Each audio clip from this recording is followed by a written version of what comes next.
शीशे का था दिल मेरा, पत्थर का जमाना था, दिल टूट गया, दिल टूट गया। जब चोट लगी ऐसी, जब चोट लगी ऐसी, दिल टूट ही जाना था। जब चोट लगी ऐसी, दिल टूट ही जाना था। इन हुस्न की जलवों ने, इन हुस्न की जलवों ने मेरा होश उड़ा डाला। इन हुस्न की जलवों ने मेरा होश उड़ा डाला। मुझे रांझा बना डाला, मुझे रांझा बना डाला, मुझे जोगी बना डाला। मेरा इश्क आवारा था, मेरा इश्क आवारा था, मेरा इश्क दीवाना था। दिल टूट गया, दिल टूट गया। आइए टॉपिक को शुरू करते हैं। हमारा टॉपिक है खिलजी वंश। इस खिलजी वंश को हम एक स्टोरी के माध्यम से कवर करते हैं। एक बिंदास, एक अच्छी स्टोरी हम सुनेंगे जो आपके दिल को छू लेगी। और इस कहानी की हम जो शुरुआत करते हैं, कहानी की शुरुआत में क्यों कर रहा हूँ, क्योंकि एक जो स्टोरी है, जो कहानी है, वो एक मैसेज देती है और ये कहानी को तोड़कर एक कॉन्सेप्ट बनता है और कॉन्सेप्ट को अलग करके हमारा फैक्ट बनता है। हालांकि हमारे क्वेश्चन फैक्ट से आते हैं, वो फैक्ट्स मैंने आपको लिख दिए हैं, समझा दूंगा, लेकिन आपको इस फैक्ट से ज़्यादा ज़रूरी स्टोरी है। अगर स्टोरी आपको समझ में आती है तो कॉन्सेप्ट आसानी से बन जाएगा और कॉन्सेप्ट से आपका फैक्ट बन जाएगा। आज हम एक वंश की बात कर रहे हैं जो है खिलजी डायनेस्टी, खिलजी वंश। खिलजी वंश किस तरीके से आया? इससे पहले जो वंश था वो गुलाम वंश था, और गुलाम वंश की जो संस्थापक है, गुलाम वंश की जो स्थापना की है, वो किसके द्वारा की गई है? कुतुबुद्दीन ऐबक के द्वारा। कुतुबुद्दीन ऐबक ने 1206 में गुलाम वंश की नींव डाली, जिसे गुलाम वंश या ममलूक वंश कहा गया। आगे चल के जो दिल्ली सल्तनत का वास्तविक संस्थापक हुआ उसे इल्तुतमिश कहा जाता है। दिल्ली सल्तनत का वास्तविक संस्थापक इल्तुतमिश को कहा जाता है। वो इसलिए कहा जाता है क्योंकि कुतुबुद्दीन ऐबक की जो राजधानी थी वो लाहौर थी, और इल्तुतमिश ने राजधानी कहाँ बनाई? दिल्ली बनाई। इसका सबसे ज़्यादा शक्तिशाली जो शासक हुआ है, जिसने तलवार की दम पर शासन किया है, वो व्यक्ति था बलबन। यानी जो गुलाम वंश है वो अपने उत्कर्ष की ऊंचाइयों पर जो था वो किसके समय था? बलबन के समय। और बलबन जैसे ही गद्दी से हटेगा, गुलाम वंश का पतन, और उसके साथ ही हमारा शुरू होगा खिलजी वंश। खिलजी वंश में अगर हम देखें तो इसका संस्थापक जलालुद्दीन फिरोज खिलजी है। जो जलालुद्दीन फिरोज खिलजी है, ये बलबन की सेना में एक सैनिक के रूप में आता है, और सैनिक के रूप में आने के बाद ये अपनी बहादुरी, ताकत और तलवार के दम पर जो सर्वोच्च पद होता है, सेना का सर्वोच्च पद प्राप्त करता है, आरजे ममालिक की उपाधि प्राप्त करता है, और कैकूबाद से शाइस्ता खां और सर ए जहां जैसी उपाधियां धारण करता है। सर ए जहां का मतलब है कि आप सरदार, आप जो हैं वो सर हैं किसका? बादशाह का। किसका? सुल्तान का। सुल्तान का सर अर्थात सुल्तान का अंगरक्षक। अगर हम बात करें आरजे ममालिक, ये सेना का सर्वोच्च पद या सर्वोच्च मंत्री को आरजे ममालिक कहा जाता है। ऐसी उपाधियां इन्होंने जो प्राप्त की हैं जलालुद्दीन खिलजी ने, वो कैकूबाद से प्राप्त की हैं। कैकूबाद ने इन्हें शाइस्ता खां की उपाधि, कैकूबाद ने इन्हें सर जहां की उपाधि दी। अब ये खिलजी वंश का उद्भव किस तरीके से हुआ, इसकी अगर हम बात करें तो जो खिलजी है, ये जलालुद्दीन खिलजी है, ये जब दिल्ली पर शासन कर रहा होता है, दिल्ली पर सैनिक के रूप में काम करता होता है, उस समय गुलाम वंश का जो अंतिम शासक है वो शमसुद्दीन क्यूमर्स होता है। और क्यूमर्स की हत्या करके कौन बनता है साहब? एक नया वंश बना देता है, और सुल्तान बन जाता है जलालुद्दीन फिरोज खिलजी। किस तरीके से बना? अगर मैं जलालुद्दीन फिरोज खिलजी की बात करूं तो खिलजी वंश जो है इसका संस्थापक जलालुद्दीन फिरोज खिलजी है। कहानी क्या शुरू होती है, इंटरेस्टिंग कहानी को आइए सुनिए, देखते हैं। फैक्ट अभी मैं आपको कवर करा दूंगा, फैक्ट की आप बिल्कुल टेंशन ना लें। होता यह है कि शाही अंगरक्षक के रूप में, सर्वोच्च मंत्री के रूप में जलालुद्दीन फिरोज खिलजी जब जो छोटा सा बच्चा है, नाबालिग है, ट्यूमर्स, उसका संरक्षक के रूप में काम करता है, तो जो जलालुद्दीन के रिश्तेदार हैं, जलालुद्दीन की सगे संबंधी हैं, दरबार के लोग हैं, वो जलालुद्दीन को समझाते हैं कि आप दिल्ली सल्तनत चला रहे हैं, दिल्ली सल्तनत की रक्षा कर रहे हैं, सब कुछ आप ही कर रहे हैं, तो आप ऐसा क्यों नहीं करते कि इस बच्चे को यहाँ से हटाएं और आप सुल्तान बने। जब ये बात कही गई तो एक बार जलालुद्दीन के दिमाग में भी आया और उसने क्या किया कि जलालुद्दीन ने जो ट्यूमर्स है जिसका ये संरक्षक था, उस बच्चे की, नाबालिग बच्चे की हत्या करता है और एक नए वंश की स्थापना कर देता है। वो वंश कौन सा है? खिलजी वंश। हालांकि खिलजी वंश ज़्यादा लंबे समय तक नहीं चला है। सबसे लंबे समय तक चलने वाला जो वंश है वो तुगलक वंश है, और सबसे कम समय तक जो चला है वो अपना कौन सा है? खिलजी वंश है। हुआ ये, इसने मंत्रियों के कहने पर, उलेमाओं के कहने पर, सगे संबंधियों के कहने पर जैसे ही शमसुद्दीन ट्यूमर्स की हत्या की, और हत्या करने के बाद इसने अपना राज्य अभिषेक करवाया। कब करवाया? 13 जून 1990 को। 13 जून 1990 को इसने जो अपना राज्य अभिषेक करवाया, ये कैकोबाद के द्वारा निर्मित किस महल में करवाया था? बताइए। महल या जगह का नाम जिसे किलोखरी कहा जाता है। कौन सा महल या जगह का नाम जिसे किलोखरी या किलखुरी या किलागढ़ी के नाम से जाना जाता है? राज्य अभिषेक कौन करवा लेता है? फिरोज खिलजी या जलालुद्दीन फिरोज खिलजी। अब जैसे ही खिलजी वंश सत्ता में आएगा तो एक इतिहासकार हैं जिनका नाम मोहम्मद हबीबुल्लाह है। मोहम्मद हबीब ने इसे खिलजी क्रांति की संज्ञा दी। क्रांति का मतलब होता है अमूलचूल परिवर्तन। अमूलचूल परिवर्तन इन्होंने क्यों कहा? क्योंकि इससे पहले जो गुलाम वंश था वो तुर्क बैठे हुए थे, और तुर्कों को हटा के एक निम्न कुल का व्यक्ति अपनी शक्ति, ताकत एवं तलवार के दम पर जिसने शासन किया वो कौन था? जलालुद्दीन खिलजी। इसीलिए जो मोहम्मद हबीबुल्लाह हैं, मोहम्मद हबीब हैं, इसने क्या कहा? खिलजी क्रांति की इसको संज्ञा दी है। खिलजी वंश में हम 3 शासकों को पढ़ेंगे, अलाउद्दीन खिलजी, मुबारक शाह खिलजी।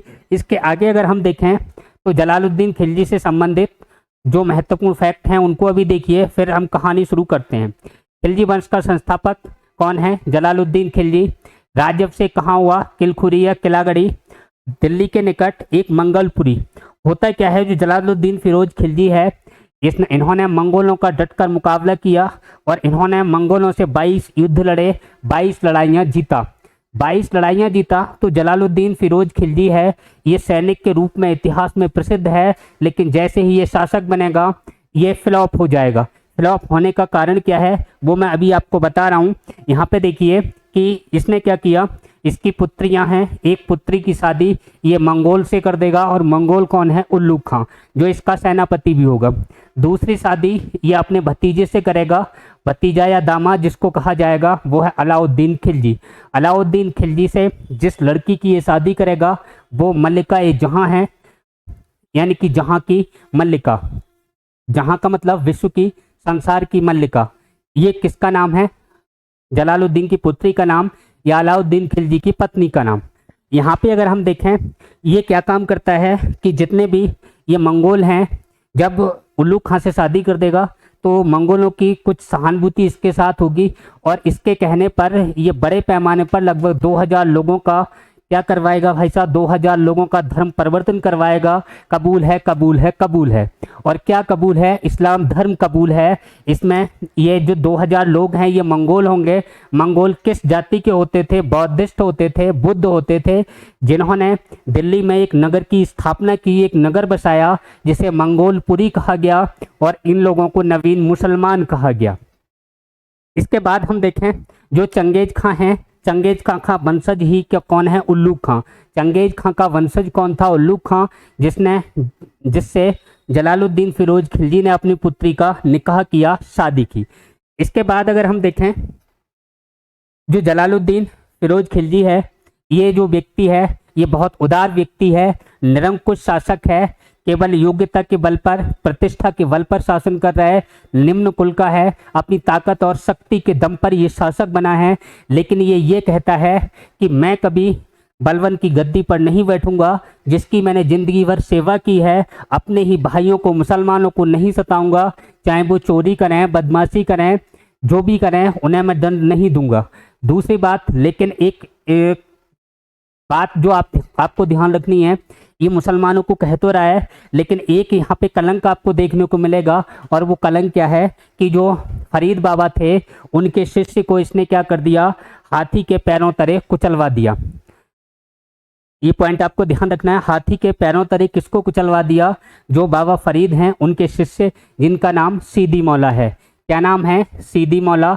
इनको हाथी के पैरों के तले कुचलवा देता है। इंपॉर्टेंट फैक्ट अगला ध्यान रखना, दक्षिण भारत पर प्रथम अभियान किसने चलाया? जलालुद्दीन के समय चला, लेकिन चलाया किसने?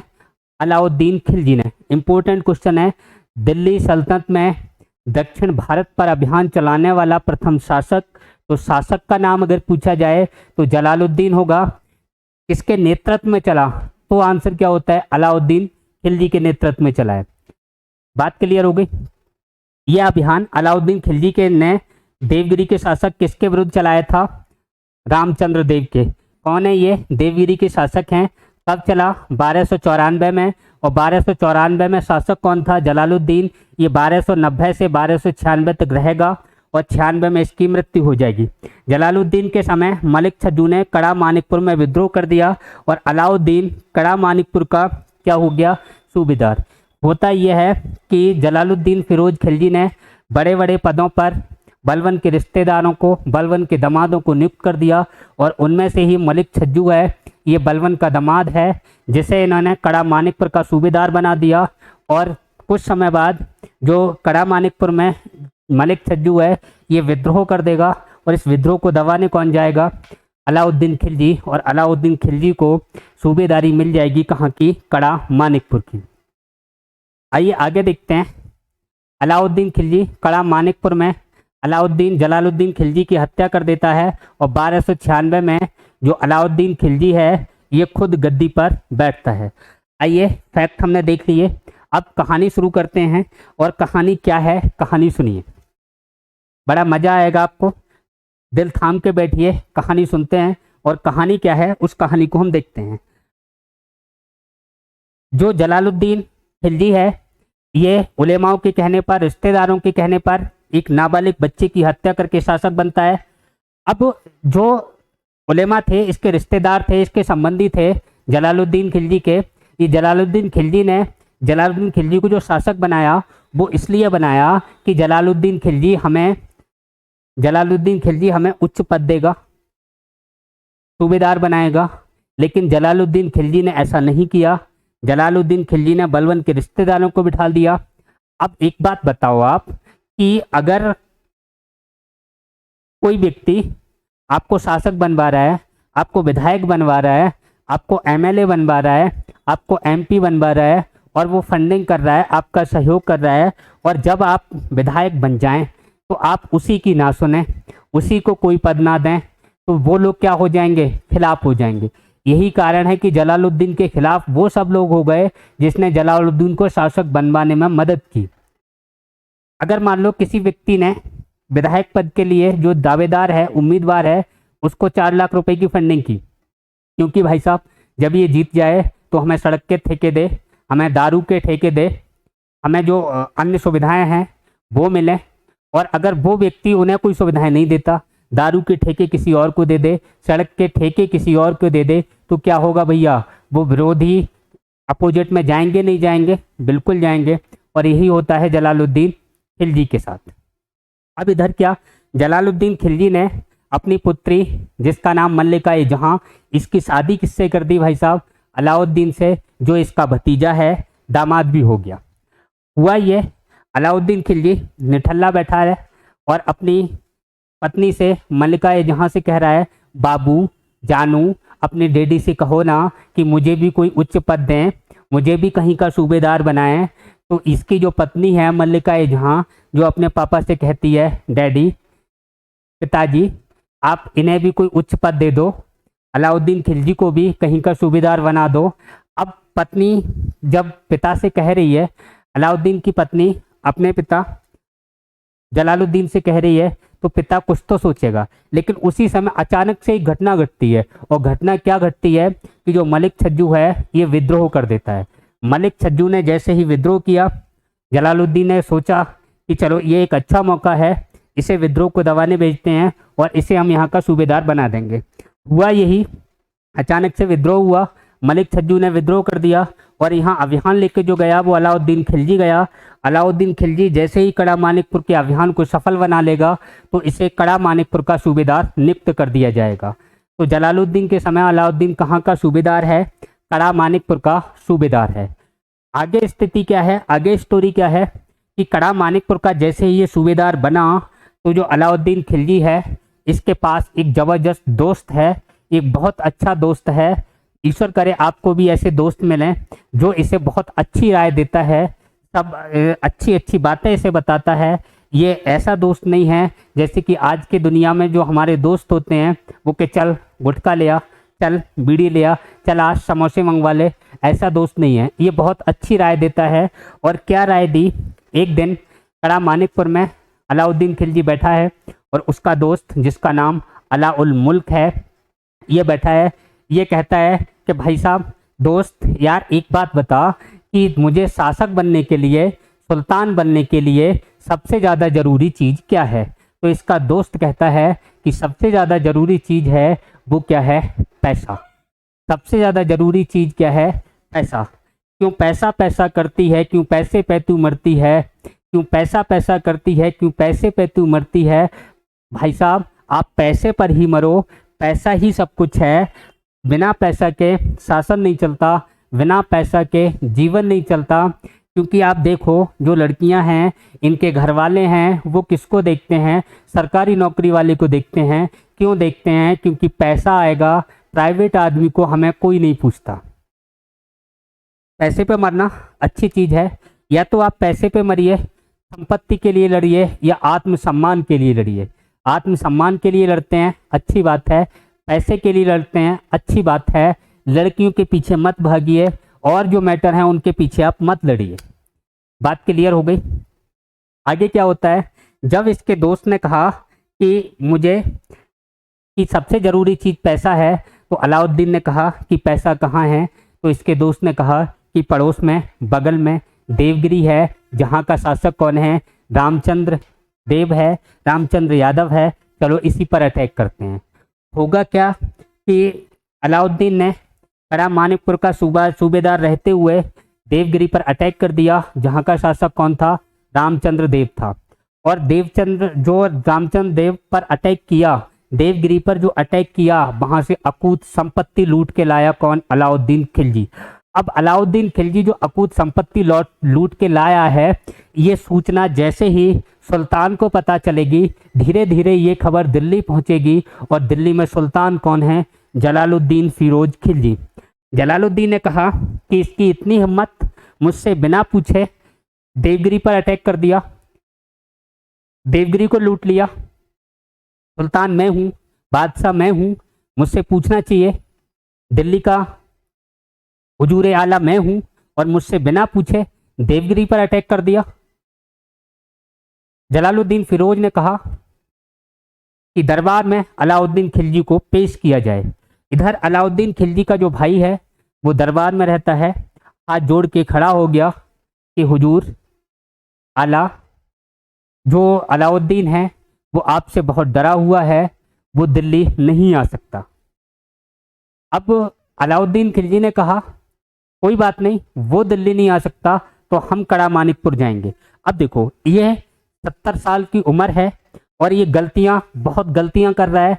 पहली गलती, इसने बलवन के रिश्तेदारों को पद दे दिए। दूसरी गलती, ये बहुत उदार है, निरंकुश शासक है।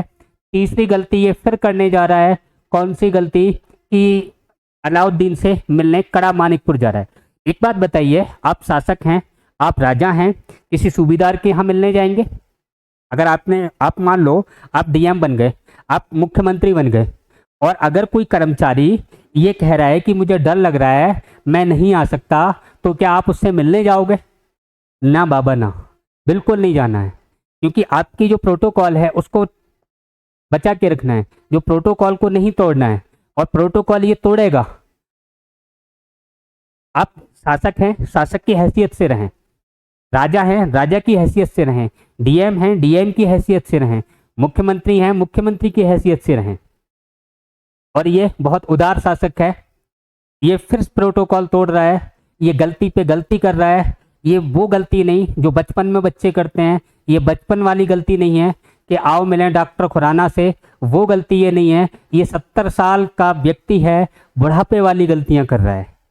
ये गलतियां इसको नहीं करनी चाहिए। अब होगा क्या, ये जब कड़ा मानिकपुर जाएगा, तो कड़ा मानिकपुर जब पहुंचा तो होगा क्या, गंगा नदी के एक तट पर अलाउद्दीन खिलजी है और दूसरे तट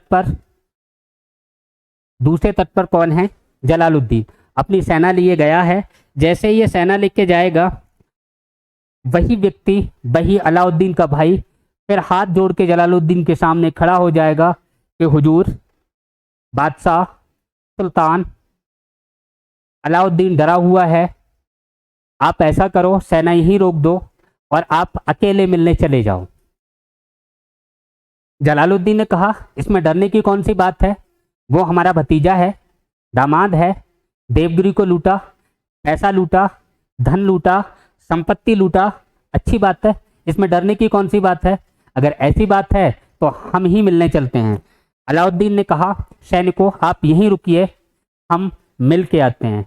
और ये जलालुद्दीन अपनी सेना को वहीं छोड़कर दूसरी तरफ मिलने जाता है अलाउद्दीन से।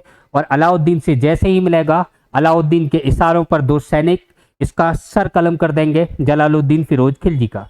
और वहीं पर अलाउद्दीन खिलजी अपने आप को सुल्तान घोषित कर देगा कि दिल्ली का सुल्तान आज से मैं हूँ।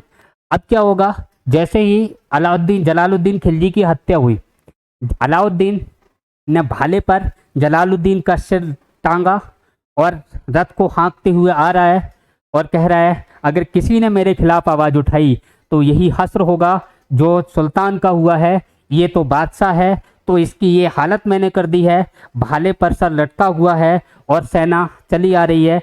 और ये जो देवगिरी से इसने संपत्ति लूटी है, उस संपत्ति को बखेरता हुआ आ रहा है, जनता में लुटाता हुआ आ रहा है और कहता हुआ आ रहा है, अगर किसी ने मेरे खिलाफ आवाज़ उठाई तो तुम्हारा सबका यही हश्र होगा जो दिल्ली के सुल्तान का हुआ है। आपको, ये तो सुल्तान है, सुल्तान की मैंने ये हालत की है, तो आप तो आम आदमी हैं, इतने चनकटे मारूंगा, इतने थप्पड़ मारूंगा कि तुम पे उठा नहीं जाएगा। और जनता भी यहाँ पे डरी हुई है, लेकिन खुश इस बात से है कि ये संपत्ति लुटा रहा है। बचपन में हमने और आपने भी पैसे लूटे होंगे। हम लोग विदाई का इंतजार करते थे, कब विदा हो और पैसे लूटें, क्योंकि बचपन में हमारे आय का स्रोत तो यही था। या कोई रिश्तेदार जब जाते हैं, मामा वगैरह जाते हैं, तो हम खड़े हो जाते हैं कि 10-20 रुपए शायद ये हमें दें। और अगर कुछ बच्चे तो ऐसे होते हैं कि अगर रिश्तेदार ना भी दे तो मांग लेते हैं कि मामा रुपया। ये स्थिति होती है। यहाँ पे अगर हमें जो देखना है, अलाउद्दीन खिलजी जैसे ही दिल्ली का सुल्तान बनेगा, दिल्ली का शासक जो बना अलाउद्दीन खिलजी, तो इसने अपना क्या कहना चाहिए, राज्य अभिषेक जो करवाया, वो कहाँ करवाया, बलबन द्वारा निर्मित लाल महल में। किसमें करवाया, बलबन द्वारा निर्मित लाल महल में। जबकि जलालुद्दीन ने कहाँ करवाया, कैकूबाद द्वारा निर्मित किलाखोरी में या किलखुरी में। ये कौन था, जलालुद्दीन का भतीजा एवं दामाद। और इसने भाई साहब आगे देखिए, बड़ी इंपॉर्टेंट फैक्ट है और यहाँ से एक स्टोरी निकल के आती है। उस स्टोरी की हम बात करेंगे कि सिकंदर-ए-शानी, यह सिकंदर द्वितीय के नाम से जाना जाता है। यानी इसने, अलाउद्दीन खिलजी ने जो उपाधि धारण की, वो सिकंदर-ए-शानी या फिर सिकंदर द्वितीय, ये उपाधि धारण करता है। अलाउद्दीन के बचपन का नाम क्या है, अली गुरशास्प। क्या नाम है, अली गुरशास्प। ये बचपन का नाम आपको ध्यान रखना है। इसके अलावा आगे अगर हम स्टोरी देखें तो ये जो अलाउद्दीन खिलजी है, जैसे ही दिल्ली का सुल्तान बनेगा और यहाँ पे ये उपाधि धारण करेगा, कौन सी, सिकंदर द्वितीय, अलेक्जेंडर द्वितीय एवं सिकंदर-ए-शानी। इसके बचपन का नाम अभी मैंने क्या बताया था, अली गुरसास। और इसने जैसे ही ये सिकंदर सानी, सिकंदर द्वितीय की उपाधि धारण की, तो इसने अपने दोस्त अलाउल मुल्क से फिर से कहा कि दोस्त, हमें विश्व विजेता बनना है, हमें इस पूरे भूखंड को जीतना है, हमें क्या करना होगा। तो इसके दोस्त ने कहा, साले कमीने, पहले तू भारत को ही जीत ले, विश्व की बात बाद में करना। तो इसने कहा कि चल दोस्त, कोई बात नहीं, तू ये बता मुझे इसके लिए करना क्या होगा। भारत अगर हम जीतें तो हमें इसके लिए क्या करना होगा। तो उसने कहा कि ये छोटे छोटे क्षेत्र हैं, इनको जीतना चलो शुरू करते हैं। अब जैसे ही छोटे छोटे क्षेत्रों को जीतने की बात आएगी, तो फिर यहाँ पे फिर वही समस्या, क्या जीतने के लिए क्या करना है, क्या चाहिए। तो क्या चाहिए भाई साहब, पैसा। पैसा होगा, सेना मजबूत होगी, पैसा होगा, हथियार अच्छे बनेंगे। तो फिर वही बात लौट के आ जाती है, क्या चाहिए, पैसा। और जब पैसा पैसा, तो पैसे के लिए अब ये क्या करेगा, कुल सोशल रिफॉर्म करेगा। और सोशल रिफॉर्म इसने क्या क्या किए, उनको हमें देखना है। अगर हम सोशल रिफॉर्म की बात करें, तो अलाउद्दीन ने जो कार्य किए, पैसा कहाँ से आए, तो अभियान चलाना है, कहाँ से आएगा वो देखिए आप, कहाँ से आ रहा है। इसने क्या किया, खराज कर में वृद्धि कर दी। खराज कर क्या है, ये कृषि पर लिया जाने वाला कर। और ये जो पहले से 1/3 या 33% लिया जाता था, इसने कितना कर दिया, 50%। कितना कर दिया, 50%। यानी कि 1/3 से बढ़ाकर कितना कर दिया, 1/2। क्यों, क्योंकि पैसा चाहिए। और पैसा कहाँ से आएगा, टैक्स से आएगा, कर से आएगा। हमारी सरकारें जो पैसा कमाती हैं वो कहाँ से कमाती हैं, टैक्स, कर। अब यहाँ पे देखिए, खराज कर में वृद्धि, यानी कि जो उपज है उसका 1/2 से कितना कर दिया, 1/3। दूसरी बात, ये दिल्ली सल्तनत का पहला सुल्तान है जिसने भूमि की पैमाइश करवाई। और भूमि को इसने 3 भागों में बांट दिया, उच्च भूमि, निम्न भूमि, मध्य भूमि। उच्च भूमि ऐसी भूमि जहाँ से प्रोडक्शन ज़्यादा होता है, तो वहाँ पे जो लगान की दर होगी वो सबसे ज़्यादा होगी। मध्यम भूमि ऐसी भूमि जहाँ मीडियम उत्पादन होता है, वहाँ से जो लगान की दर होगी वो मीडियम होगी। और जो निम्न भूमि है, ऐसी भूमि जहाँ प्रोडक्शन बहुत कम होता है, वहाँ से लगान की जो दर है वो बहुत कम होगी।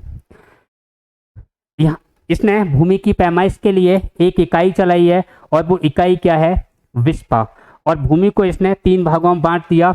इस व्यवस्था को क्या कहा गया, मशाहत। पूछा गया शब्द है, थोड़ा ध्यान रखना। ये सब क्यों कर रहा है, क्योंकि इसे क्या चाहिए भाई साहब, पैसा चाहिए। पैसा चाहिए, क्यों चाहिए, अभियान चलाना है, सिकंदर द्वितीय बनना है, सिकंदर सानी बनना है। क्यों, क्योंकि इसने एक सपना देखा है। और सपने देखने के कोई पैसे नहीं जाते। सपने आप भी देखिए, अच्छे देखिए, दिन में देखिए, रात में सपने मत देखिए, सोते समय सपने मत देखिए। और सोते समय जो सपने ज़्यादा देखते हैं वो बीमारी होती है। सोते समय जो आप सपने देखोगे वो एक तरह की बीमारी है। सपने आप खुली आंखों से देखिए, दिन में देखिए, और उन सपनों को साकार करिए। सपने देखना अच्छी बात है। अगर हम बात करें सपने की, तो आपने देखा होगा कि हम लोग जो सपने देखते हैं, लड़कियां जो सपने देखती हैं, इनमें बहुत बड़ा डिफरेंस होता है। लड़कियां जो सपने देखती हैं वो क्या कहती हैं, मेरे सपनों का राजकुमार। क्या कहती हैं, मेरे सपनों का राजकुमार। और लड़के के सपने में तो राजकुमारी की तो बात छोड़ो, चपरासी हो, नौकरानी हो, वो भी चलेगी। यानी कि हमें जो सपने देखने हैं वो बड़े सपने देखने हैं। और सपना ही देखना है तो हम किसका देखें, कैटरीना का देखें, और किसी का देखें। यानी कि अच्छा देखना चाहिए, बढ़िया देखना चाहिए, क्योंकि सपना देखने का कोई खर्चा नहीं होता, कोई पैसा नहीं आता। सपने देखोगे तभी बड़े बनोगे। और जब आप बड़े बनोगे तो राजा के जीवन में चुनौतियां होती हैं, और उन चुनौतियों का सामना जिसने डट कर लिया वही सफल हो जाता है। और जो चुनौतियों से घबरा गया उसका इतिहास नहीं लिखा जाता, वही शासक फ्लॉप हो जाता है, जैसा कि जलालुद्दीन फिरोज खिलजी हुआ है। नेक्स्ट, जो अलाउद्दीन है, इसके समय मंगोल आक्रमण हो रहे थे, तो इसने क्या किया, अपनी राजधानी परिवर्तित कर ली। और राजधानी जो जलालुद्दीन है उसकी तो दिल्ली है, लेकिन जो अलाउद्दीन है इसने सीरी का किला बनवाया और सीरी में ही अपनी राजधानी स्थानांतरित कर दी। क्यों कर दी भैया, क्योंकि मंगोल आक्रमणों की वजह से मंगोल आक्रमणों को रोकने के लिए कर दी। तीसरी देखें, इसमें खुम्स में परिवर्तन किया। अब ये खुम्स क्या है? तो खुम्स एक कॉन्सेप्ट है जो जिसमें क्या होता है कि जो युद्ध में, ऐसा युद्ध जो काफिरों के विरुद्ध हो, ऐसा युद्ध जो गैर मुसलमानों के विरुद्ध हो, और उस युद्ध में जो संपत्ति लूटी गई उसमें पहले क्या था? पहले स्थिति ये थी, खुम्स का मतलब है युद्ध में लूटा गया धन। क्या मतलब है? युद्ध में लूटा गया धन, युद्ध में लूटा गया धन। और ये युद्ध कौन सा? जो गैर मुसलमानों के विरुद्ध हो। इसमें पहले ये कॉन्सेप्ट था कि 80% जो है वो सैनिकों का धन होगा, और जो 20% है वो किसका होगा? शासक का होगा, सुल्तान का होगा। ये इसको इसमें परिवर्तन कर दिया। और परिवर्तन क्या कर दिया? अब ये कर दिया कि जो 80% है वो किसका है भाई साहब? सैनिक की जगह इसने किसका कर दिया? शासक का। 80% शासक का कर दिया और 20% किसका कर दिया? सैनिकों का। इसने कहा मैं किसी भी धर्म को नहीं मानता, शासक शासक होता है, शासक की कोई धर्म और जाति नहीं होती। अर्थात ये जो खुम्स है इसमें परिवर्तन करता हूँ, और जो 80% है वो शासक का होगा, और जो 20% है वो किसका होगा भाई साहब? सैनिकों का होगा। जबकि पहले 80% सैनिकों को मिलता था युद्ध में लूटा गया धन, और 20% सुल्तान या शासक को मिलता था। चौथा पॉइंट देखिए, इसने गंगा यमुना के दोआब कर में वृद्धि कर दी। दोआब कर में वृद्धि क्यों कर दी? क्योंकि जो दोआब है इसमें प्रोडक्शन ज्यादा होता है। प्रोडक्शन ज्यादा होगा तो क्या होगा? प्रोडक्शन ज्यादा होगा, तो इसी के लिए इन्होंने क्या कर दिया कि टैक्स बढ़ा दिया, कि जहां से प्रोडक्शन ज्यादा है वहां टैक्स ज्यादा, जहां प्रोडक्शन कम है वहां से टैक्स कम लिया जाएगा। आगे अगर हम देखें, इसमें खालसा भूमि का विस्तार। ये जो खालसा भूमि है इसका अर्थ होता है राज्य की भूमि। इसकी भूमि, राज्य की भूमि या सरकारी भूमि। राज्य की भूमि ये जो होती थी ये दो तरह की होती थी। एक तो कौन सी होती थी? वक्फ। कौन सी? वक्फ की भूमि। और दूसरी मिल्क भूमि। कौन सी? मिल्क भूमि। ये हुआ क्या था कि इससे पहले के जो शासक थे उन्होंने बड़े पैमाने पर कुछ भूमि वक्फ में बांट दी, कुछ भूमि मिल्क में बांट दी। वक्फ भूमि का मतलब ऐसी भूमि जो मंदिर को दे दी गई हो, ऐसी भूमि जो मस्जिद को दान कर दी हो। पहले के शासकों ने बड़े पैमाने पर भूमियों को मिल्क भूमि में और वक्फ भूमि में दान किया था। यानी वक्फ का मतलब जो धार्मिक भूमि है, किसी धर्म के लिए दे दी हो। मिल्क भूमि का मतलब है उपहार में दे गई हो, टैक्स यानी उपहार या गिफ्ट के रूप में। यानी मिल्क भूमि ऐसी भूमि जो राजा महाराजा किसी सेनापति को जो अच्छा प्रदर्शन किसी युद्ध में करता उसको दान में दे देते थे, उपहार में दे देते थे, उसे क्या कहते थे? मिल्क भूमि। ऐसी भूमि जो किसी धार्मिक उद्देश्य से दी गई हो, मंदिर मस्जिद। अलाउद्दीन खिलजी ने कहा कि ये जो भूमियां हैं इनको आप वापस करिए, क्योंकि मैं किसी धर्म को नहीं मानता, और जितने भी ये चौधरी बने बैठे हैं जिन्होंने मिल्क भूमि उपहार में ली है वो भूमि आप वापस कीजिए। और बड़े पैमाने पर ये भूमि वापस की गई।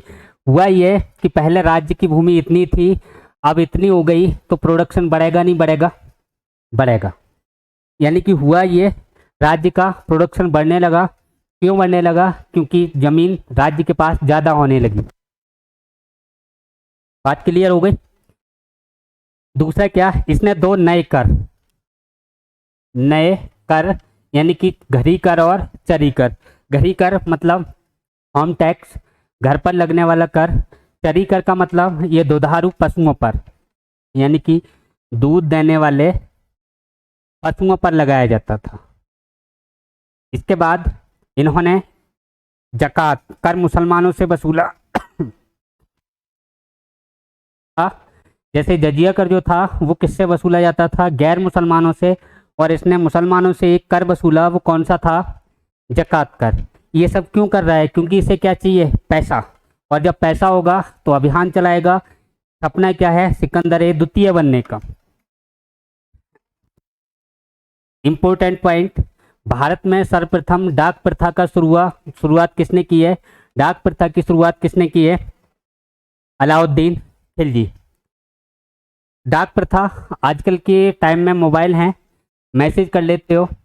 उस जमाने में डाकिया खत लेके जाता था, और डाकिया वाली व्यवस्था जो लेके आया वो कौन लेके आया? अलाउद्दीन खिलजी। इसके बाद इसने क्या किया? अब देखो, जब इतने रिफॉर्म कर दिए तो इसके पास अब क्या आने लगा? पैसा।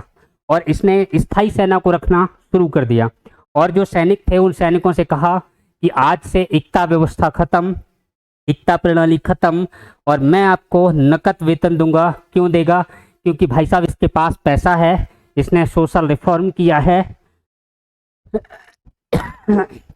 सॉरी, इसने सोशल रिफॉर्म किया है, इसका प्रोडक्शन बढ़ गया, पैसा इसके पास आ रहा है, तो इसने क्या कर दिया भाई साहब?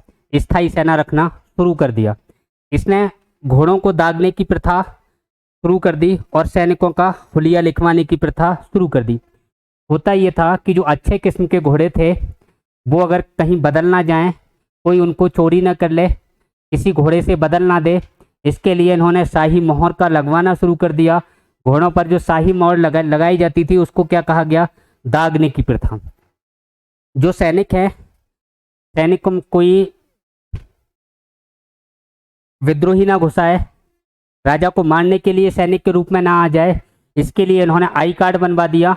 जैसे कि आज आप देखते हैं, आप आर्मी में जाएं, आप यूपी पुलिस में जाएं तो आपको एक आई कार्ड मिलता है, पहचान पत्र मिलता है। और इन्होंने भी क्या कर दिया कि जो सैनिक हैं इनका हुलिया लिखवाना अर्थात आई कार्ड बनवाना शुरू कर दिया। ये सोशल रिफॉर्म के काम थे, और किसके द्वारा की गई? ये अलाउद्दीन खिलजी के द्वारा किए गए थे। ये टॉपिक हमारा यही समाप्त हुआ। नेक्स्ट क्लास में हम अलाउद्दीन के अभियानों की बात करेंगे, इन्होंने कहाँ कहाँ अभियान चलाए हैं, किस किस पर अभियान चलाए हैं। तब तक के लिए थैंक यू, धन्यवाद, जय हिंद, जय भारत।